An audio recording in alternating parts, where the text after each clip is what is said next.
बच्चों, अभिषेक शर्मा क्लासेस में आपका स्वागत है। तो चैनल को सब्सक्राइब जरूर करें और वीडियो को लाइक और शेयर करते रहें। तो आगे बढ़ते हैं। कल जैसा कि आपने कल के टॉपिक में पढ़ा था ऊंचाई और दूरी, तो ऊंचाई और दूरी के जो समस्याओं को हल करने का हमने तरीका बताया था कि उसमें समकोण त्रिभुज का ही प्रयोग किया जाता है और उसमें दो प्रकार के कोण होते हैं, एक होता है उन्नयन कोण और दूसरा होता है अवनमन कोण। तो उन्नयन कोण और अवनमन कोण के बारे में भी आप समझ गए होंगे। तो बात करते हैं यहाँ पर कि जो आपने कल कुछ 2-3 समस्याएं भी उसके डिस्कस की थी हमने आपको। तो अगली समस्याओं को लेकर चलते हैं। बहुत ही इंपॉर्टेंट क्वेश्चंस हैं जो बोर्ड एग्जाम में बहुत पूछे गए हैं और इस बार हम उन क्वेश्चनों को सिलेक्ट कर रहे हैं जो बोर्ड एग्जाम में निश्चित आने के आसार हैं। ये मान के चलिए कि 95% ये क्वेश्चन बोर्ड एग्जाम में आपको इसमें से जरूर मिल जाएगा। तो क्वेश्चन कहा गया है, एक हवाई जहाज से किसी सड़क पर एक ही ओर स्थित, हम क्वेश्चन को मेंशन करते हैं यहाँ पर, एक हवाई जहाज से एक सड़क पर स्थित, एक सड़क पर एक ही ओर स्थित, एक ही ओर स्थित दो गांवों की अवनमन कोण, दो गांवों की अवनमन कोण 45 अंश और 60 अंश देखे गए। 45 अंश और 60 अंश देखे गए। उसके बाद कहा गया है, यदि गांवों के बीच की दूरी 2 किलोमीटर हो, यदि गांवों की बीच की दूरी 2 किलोमीटर हो तो हवाई जहाज की ऊंचाई ज्ञात कीजिए।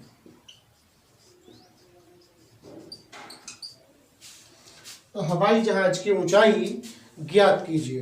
तो हमने बताया था कि इस तरीके के क्वेश्चन करने के लिए सबसे पहला तो ये पॉइंट होता है कि हम क्वेश्चन को बहुत ही कायदे से और बहुत ही समझदारी से उसको समझते हुए पढ़ें और उसका चित्र बना लें। तो इसमें कहा गया है कि एक हवाई जहाज से एक सड़क पर एक ही ओर का मतलब या तो दोनों जहाज बाई तरफ होंगे, या नहीं सॉरी, दोनों मकान यानी गांव की बात कर रहे हैं यहाँ पर, जहाज से देखा गया तो दोनों गांव या तो उसके बाई तरफ होंगे या फिर दाईं तरफ होगा। अगर यहाँ कहा होता कि एक ही ओर नहीं है तो मतलब एक गांव बाईं ओर होता और दूसरा गांव दाईं ओर होता। क्योंकि यहाँ पर कहा गया एक ही ओर स्थित दो गांवों की अवनमन कोण की बात की गई, मतलब जहाज जो है वो ऊंचाई पर उड़ रहा है। तो हमने बताया था कि ऊपर से जब भी देखा जाएगा तो नीचे की तरफ तो अवनमन कोण ही बनेगा। और यहाँ पर 45 अंश और 60 अंश है और गांवों के बीच की जो दूरी है वो ये दी गई है 2 किलोमीटर हो तो हवाई जहाज की ऊंचाई ज्ञात कीजिए। तो सबसे पहले हम इसका चित्र बनाते हैं। तो मान लेते हैं कि ये ऊंचाई पर हवाई जहाज उड़ रहा है। तो एक ही तरफ कहा गया है तो एक ही तरफ उसे देखेंगे इस तरीके से।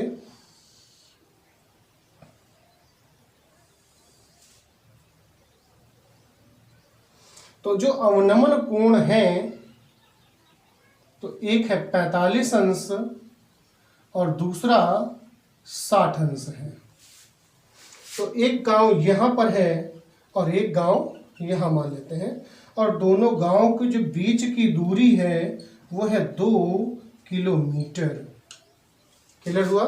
तो जब ये 45 अंश है तो हमने बताया था जो कि ये दोनों रेखाएं समांतर हैं तो ये 45 है तो ये 45 होगा, ये 60 है तो ये फिर 60 हो जाएगा।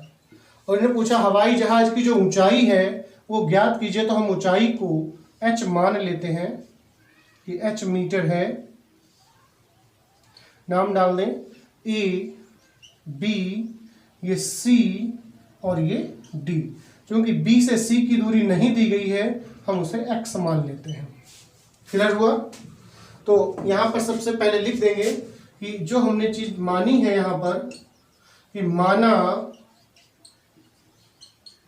हवाई जहाज की ऊंचाई बराबर h मीटर, और माना BC बराबर x मीटर। ये दो चीजें मान ली हमने और इसमें से हमें h का मान ज्ञात करना है।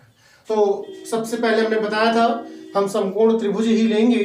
तो समकोण त्रिभुज यहाँ पर, वैसे तो समकोण त्रिभुज जो है वो दो ही बन रहे हैं, तो एक समकोण त्रिभुज ये, वैसे त्रिभुज की बात की जाए तो त्रिभुज तो 3 बन रहे हैं, एक त्रिभुज ये होगा, दूसरा ये हो गया और तीसरा ये त्रिभुज हुआ। 3 त्रिभुज बन रहे हैं, लेकिन हमें 3 से कोई मतलब नहीं है। तो मतलब हमें उन त्रिभुजों से है जिसमें एक कोण जिसके अकॉर्डिंग हमें मान ज्ञात करना है वो होना चाहिए, और दूसरा कि वो जो त्रिभुज है वो समकोण होना चाहिए। तो समकोण त्रिभुज 1 और ये 2 समकोण त्रिभुज हो रहे हैं। तो इन्हीं दोनों त्रिभुजों के हिसाब से हम आगे क्वेश्चन को लेके चलेंगे। तो यहाँ पर पहले का बात करेंगे समकोण त्रिभुज ABC में। तो समकोण त्रिभुज ABC में आप देख रहे होंगे ये भुजा जो है ये लंब है और ये आधार है। तो लंब और आधार tan के साथ आता है, तो tan थीटा बराबर L/A। और इस ABC त्रिभुज की बात जो कर रहे थे, ABC त्रिभुज में जो कोण का प्रयोग किया गया है वो है 60 अंश। तो यहाँ हो जाएगा tan 60 बराबर लंब है h और बटा आधार है x। तो चूंकि tan 60 का मान √3 होता है तो बराबर h बटा x। तो तिरे गुणा कर दें यहाँ पर, तो यहाँ से हो जाएगा x बराबर h बटा √3। क्लियर हुआ? उसी प्रकार से बात करेंगे अगले त्रिभुज की। हम क्वेश्चन को रफ कर देते हैं यहाँ पे, अब खास जरूरत नहीं है क्वेश्चन की।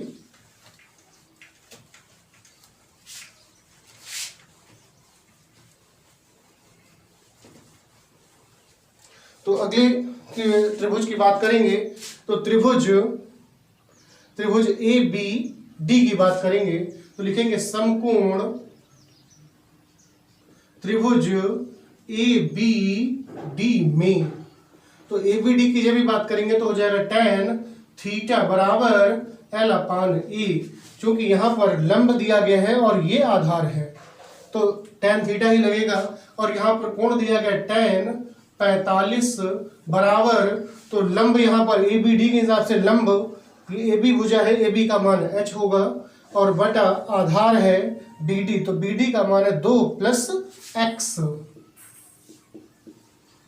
तो चूंकि tan 45 का मान 1 होता है तो 1 बराबर h बटा 2 + x। फिर गुणा करेंगे तो h बराबर 2 + x हो जाएगा। क्लियर हुआ? अब खास चित्र की भी जरूरत नहीं है क्योंकि अब इसी को हल करके हम मान निकाल लेंगे। चित्र को टफ कर देते हैं, बस नोट करते चले जाइए। तो h बराबर 2 और प्लस अभी हमने x का मान निकाला था h बटा √3।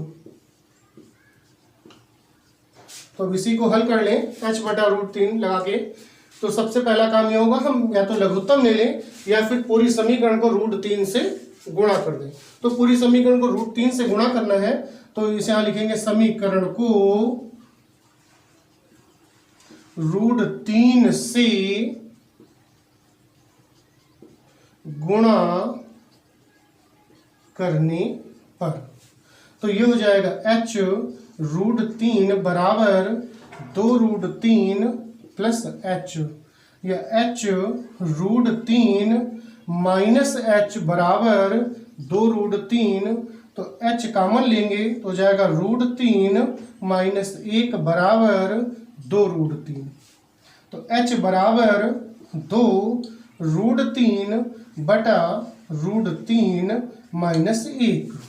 तो अब यहाँ पर हम इसका परिमेयकरण करेंगे तो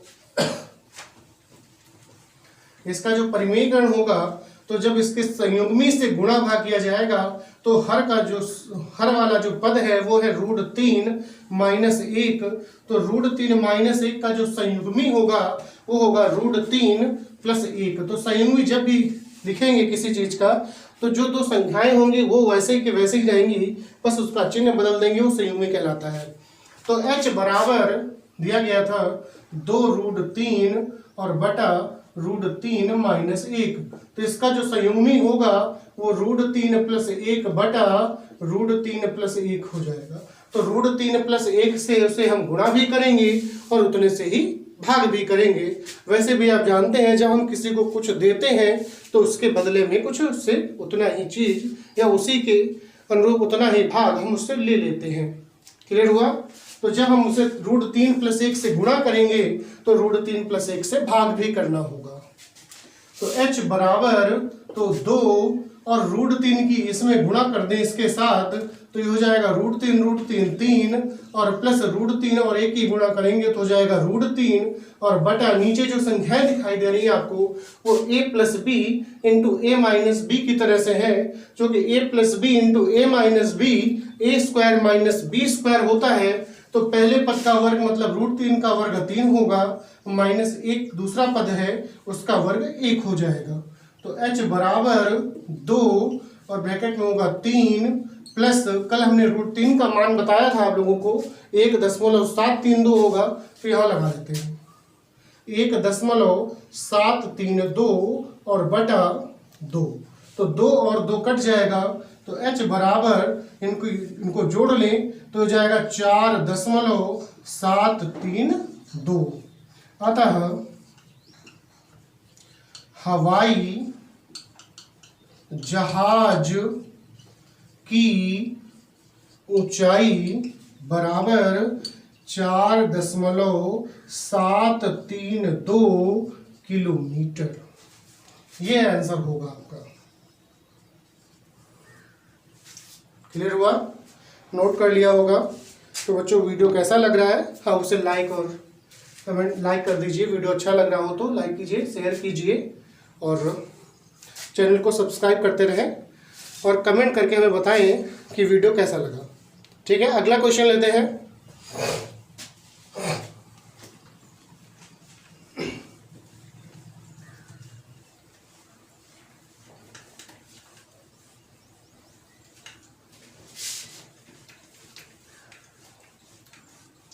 जैसा कि आप लोग जानते हैं कि मैं डॉक्टर मनोहर रे की बुक से पढ़ा रहा हूँ, क्योंकि हम जब पढ़ते थे खुद इसी बुक से हमने पढ़ा है और हमने खुद अनुभव किया है। अगर हमारे अनुभव की बात करें तो मुझे लगभग पढ़ाते हुए 15-16 साल हो चुका है। तो उतने में जो हमने जो प्रीवियस ईयर के जो पेपर्स देखे हैं, जो मॉडल पेपर देखे हैं, उसमें डॉक्टर मनोहर रे की जो बुक है इससे बहुत से क्वेश्चन पूछे आते हैं और सबसे अच्छी हमें बुक लगती है ये। अगला क्वेश्चन बात कर रहे थे कि मीनार के आधार से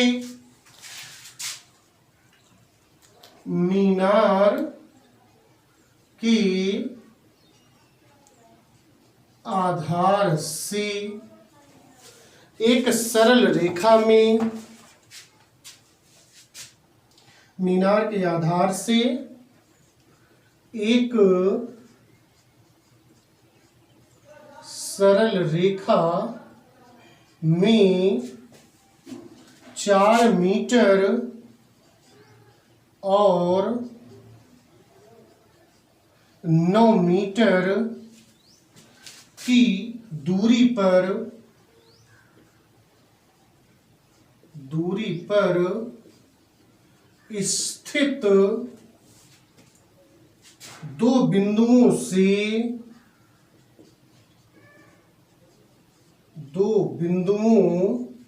से मीनार के शिखर की मीनार की शिखर की उन्नयन कोण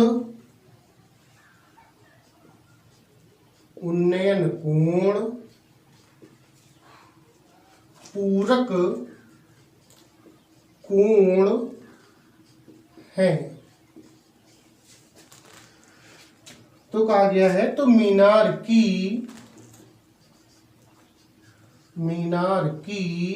ऊंचाई ज्ञात कीजिए। मीनार की ऊंचाई ज्ञात करनी है। तो जैसा कि हमने बताया था कि सबसे पहला तो काम ये है हम क्वेश्चन को बहुत अच्छी तरीके से उसे रीड कर लें और इसका चित्र बना लें। तो यहाँ पर कहा गया है कि मीनार के आधार से एक सरल रेखा में 4 मीटर और 9 मीटर की दूरी पर स्थित दो बिंदुओं से मीनार के शिखर की उन्नयन कोण, जो कि हमें नीचे से ऊपर की ओर देखना है, तो कहा गया पूरक कोण है। पूरक कोणों से मतलब बताया था कि पूरक कोण वे कोण होते हैं जिन दोनों कोणों का योग 90 अंश हो जाए, वे पूरक कोण कहे जाते हैं। तो मीनार की ऊंचाई ज्ञात कीजिए। तो जैसा कि हमने बताया कि सबसे पहला काम हम इसका चित्र बनाएंगे। तो मान लेते हैं कि ये एक ऊर्ध्वाधर मीनार है और मीनार के आधार से जाने वाली ये एक क्षैतिज रेखा है। तो इस क्षैतिज रेखा पर दो बिंदु हैं जहां से देखने से इसके जो उन्नयन कोण है वो एक दूसरे के पूरक हैं। तो एक मान लेते हैं ये बिंदु है और दूसरा बिंदु ये। कहा गया है कि दो बिंदु एक सरल रेखा में 4 मीटर और 9 मीटर की दूरी पर है, वो भी कहां से, मीनार के आधार से। क्योंकि ये मीनार के आधार से पहला बिंदु है 4 मीटर पर होगा, जो कि दूसरा बिंदु जो है वो भी कहा गया मीनार के आधार से, तो दूसरा बिंदु 9 मीटर है, वो भी मीनार के आधार से ही होगा। तो कहा गया दोनों बिंदुओं से मीनार के शिखर के उन्नयन कोण पूरक कोण है। अगर हम एक कोण को थीटा मान लें तो दूसरा कोण 90 माइनस थीटा हो जाएगा। क्लियर हुआ। और कहा गया मीनार की ऊंचाई ज्ञात कीजिए, तो हम मीनार की ऊंचाई को h मान लेते हैं कि मीनार की जो ऊंचाई है वो है h मीटर। नाम डाल दें ए, बी, सी और डी। जैसा कि हमने बताया था कि सबसे पहला काम जो हमने माना है उसे लिख लें और उसके बाद हम समकोण त्रिभुज से गणना करेंगे। तो हो जाएगा कि माना मीनार की ऊंचाई बराबर h मीटर। तो समकोण त्रिभुज कौन सा है, तो समकोण त्रिभुज ABC में तो काम करें tan थीटा बराबर L अपान A। चूंकि अब यहाँ पर थीटा फार्मूला लिख रहे हैं, तो चूंकि थीटा यहाँ भी प्रयोग कर रहे हैं, या तो हम यहाँ के कोण बदल दें या फिर यहाँ का कोण बदल लें। चलिए हम इसका ही कोण बदल लेते हैं और इस कोण को हम अल्फा लिख लें, तो 90 माइनस अल्फा हो जाएगा। तो इससे समझने में भी आसानी होगी। क्योंकि थीटा हम फार्मूले में ही यूज करते हैं इसलिए इसको थीटा ही रख रहे हैं, यहाँ पर चेंज कर रहे हैं। तो tan थीटा बराबर लंब बटा आधार। तो बात हम कर रहे हैं ABC त्रिभुज की, तो ABC त्रिभुज में जो कोण है वो 90 माइनस अल्फा है, तो थीटा हो जाएगा 90 माइनस अल्फा। तो tan थीटा की जगह लिखेंगे 90 माइनस अल्फा बराबर यहाँ पे जो लंब है वो है h और बटा ABC का जो आधार है वो है 4। और जो कि tan 90 माइनस अल्फा बराबर, जैसे कि पढ़ा है tan 90 माइनस थीटा बराबर cot थीटा, उसी प्रकार से tan 90 माइनस अल्फा बराबर cot अल्फा होगा बराबर h बटा 4। और cot अल्फा tan का व्युत्क्रम है, तो cot अल्फा की जगह पर 1 अपान tan अल्फा लिख सकते हैं बराबर h बटा 4 हो जाएगा। अगर इस चीज को हम पलट दें तो tan अल्फा बराबर h बटा 4 बटा h हो जाएगा। क्लियर हुआ। तो क्वेश्चन को रफ कर लेते हैं। कोई खास जरूरत नहीं है यहाँ पे क्वेश्चन की। क्वेश्चन की जरूरत तब तक रहती है जब तक चित्र न बन जाए, और एक बार चित्र बनने के बाद क्वेश्चन की जरूरत खत्म हो जाती है। तो अब अगला त्रिभुज लेंगे। अगला त्रिभुज है ए बी और डी। तो लिखेंगे यहाँ पर समकोण त्रिभुज ए बी डी में। तो समकोण त्रिभुज ए बी डी की बात करेंगे तो यहाँ पर भी जो भुजाएं दी गई हैं वहाँ पर एक लंब और दूसरी आधार है, तो tan का ही प्रयोग करेंगे। तो tan थीटा बराबर L अपान ए, तो ये हो जाएगा tan अल्फा बराबर लंब हुआ h और बटा आधार होगा 9। तो tan अल्फा बराबर, तो चूंकि tan अल्फा का मान एक पहले से ही निकल चुका है, हम tan अल्फा की जगह मान लगा लेते हैं। तो 4/h बराबर h बटा 9 होगा। फिर एक गुणा करेंगे तो h स्क्वायर बराबर 4 9 36, तो h बराबर √36 या h बराबर 6 आएगा। तो h बराबर 6 मीटर जो आया है ये मीनार की ऊंचाई होगी। तो लास्ट में हम लाइन लिख देंगे कि अतः मीनार की ऊंचाई बराबर 6 मीटर। तो ये इसका आंसर हो जाएगा। और बच्चों अगर वीडियो आपको अच्छा लग रहा हो तो लाइक और चैनल को सब्सक्राइब करिए, कमेंट करके बताइए कि वीडियो आपको कैसा लगा। ज़्यादा से ज़्यादा कमेंट करेंगे तो हमें और भी अच्छा लगेगा, तो हम आपको अच्छे से अच्छा कंटेंट भी दे सकेंगे। तो धन्यवाद बच्चों, आपको